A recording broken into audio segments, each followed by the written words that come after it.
Okay guys, nandito ulit kami sa Nuvali for the Matcha Fest. First stop.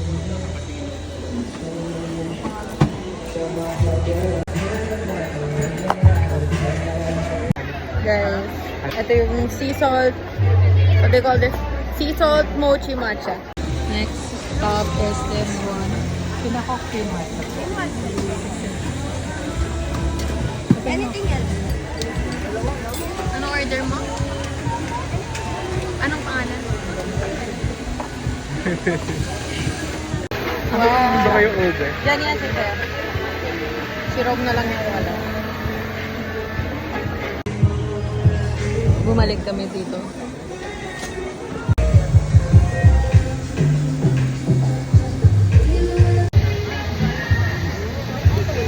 Sarap.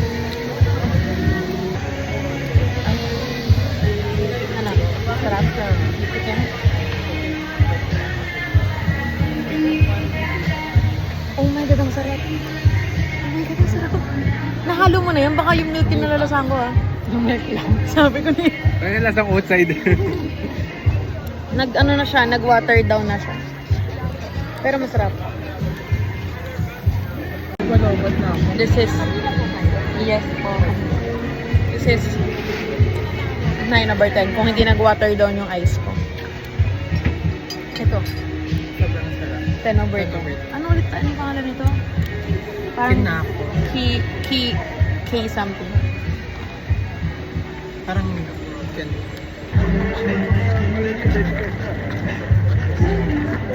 Wow.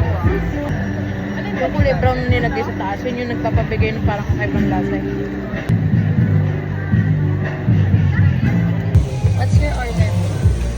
Ube mochi matcha. Nota yung order nito. Game taste test. May popo. Ano ito lang?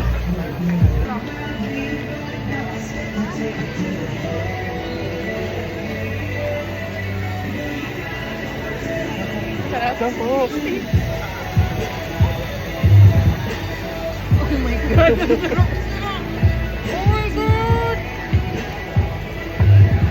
Oh my God, ang sarap. Ang sarap.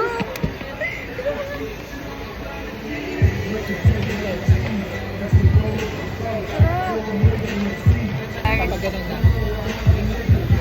11/10. Sa lagi ang panalo sa matcha. Eh di wow.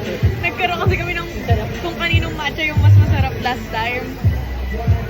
Ina siya na naman yung panalo. Nakakainis. Never na ako nanalo sa matcha war, guys. Kainis. Uwi na nga ako. Go.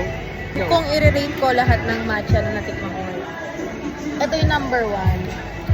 Number 2. Tapos ito last, sea salt. Pero masarap siya.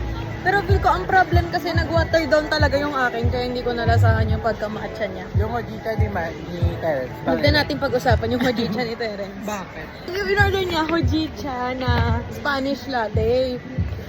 Ano Hindi mo alam. Hindi mo alam kung anong mararamdaman mo. Pero alam mo yun, may masarap naman siya at some point. Pero masarap siya sa akin. Pero Red talk na lang tayo. ang laki ng in-order niya. Parang tira-tira na lang yung hojicha na natira sa kanya last time. Sa part 3, nagbebenta na kami doon. Kaya kami Oo. Naghahanap lang kami ng mga supplier, investor, gano'n. Charot.